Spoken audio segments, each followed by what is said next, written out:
Si Migs at Loren nagpaalam sa akin. Pahayag ito ni Senator Tito Soto tungkol sa nangyaring botohan sa Senado noong August 6 na kung saan dalawang miyembro ng minority bloc na pinapanguluhan niya bumoto kasama ng majority bloc doon sa 19 favoring yung motion to archive, yung impeachment case. Ito, Tito Soto reveals that fellow minority members Mig Zubiri and Loren Legarda talked to him during the recess and admitted that they will be voting for the majority to archive VP Sara's impeachment. So ito yung mismong pahayag ng minority floor leader. Hiwalay silang lumapit sa akin at sinabi nila sa akin na pasintabi na, but I'm voting for the archiving. Pero wala naman silang direktang sinabi na dahilan kung bakit. So, mag-speculate na lang ako na political yung dahilan. Yan ang payag ng natalong Senate President. So, ang unang tanong dyan is, may hinanakit ba si Senator Soto sa dalawa? Dahil hindi sila sumama sa kagustuhan ng kanilang minority floor leader? Sa tingin ko naman hindi. Walang hinanakit. Ano lang? Sport lang. Kasi ang alam ko, matagal na nagsama si Senator Soto nung Senate President pa siya, ang kanyang majority floor leader si Senator Zubiri. So may pinagsamahan. So yung kanyang botohan sa mga kaya may kanya-kanyang pananaw, normal lang yan. Ang mabuti, nagpaalam. At kung ako ang nasa kalagayan ni Senator Soto, okay lang yun.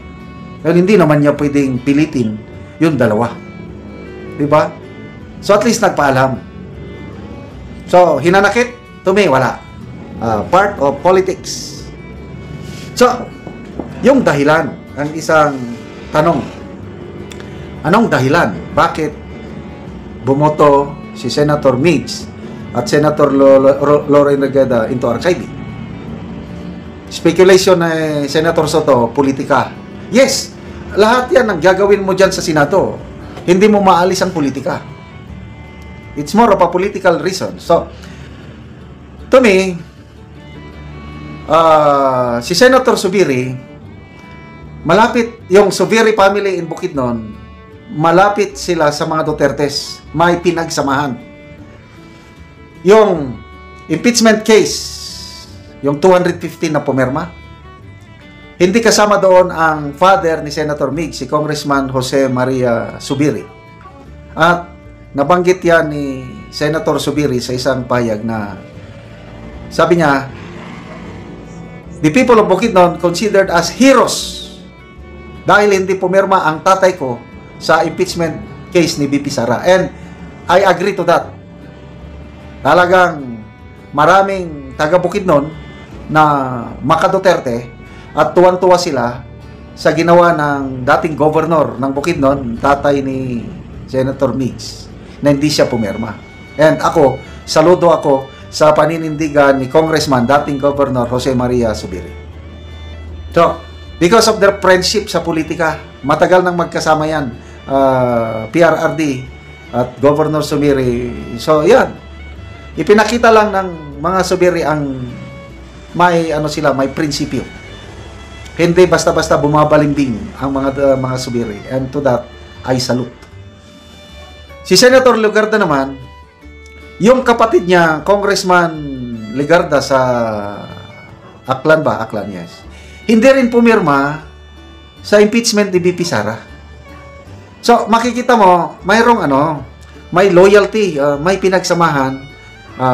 At alam ko, ang mentor ni VP Sara, isa sa mga mentors niya, maliban kay PJ May, isa rin itong si Senator Legarda na mentor.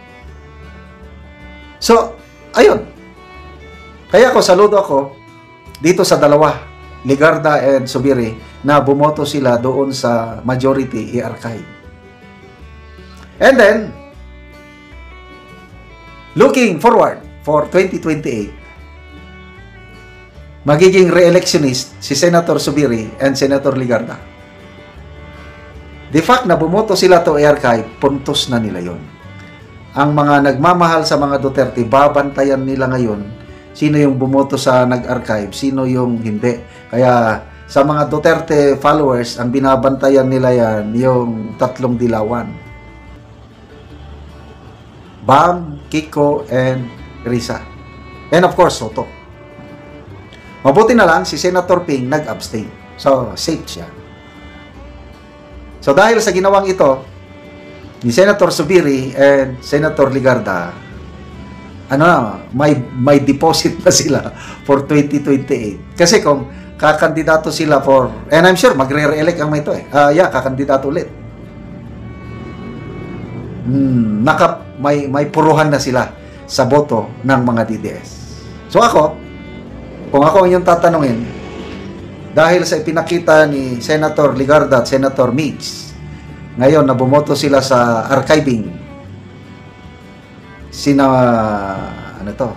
dinedman nila si Senator Soto, bobotohan ko yung dalawa na yan. I don't know sa iyo. Basta, 2028, kakandidato itong dalawa, bobotohan ko sila. Okay, salamat mga kaibigan sa inyong pagsubaybay sa ating channel. Nakakatulong kayo ng malaki sa tribong Talandi ng Bukidnon. At ang sweldo natin sa channel na ito is pantulong natin sa tribo.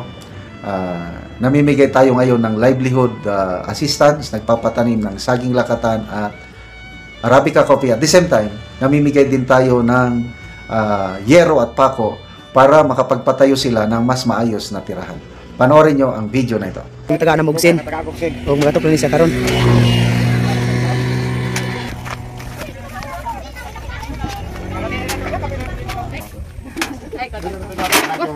Salamat ngayon. Nasakat ka tinday. Ano na hindi ito pa nila palay.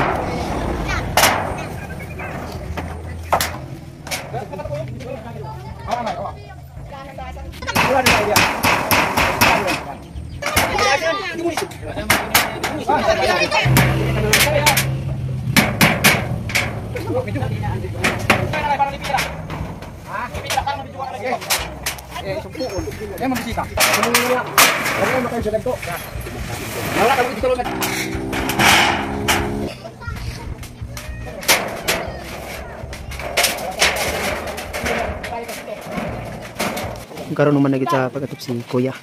Maayo nagit nga tanawon ang iyang balay.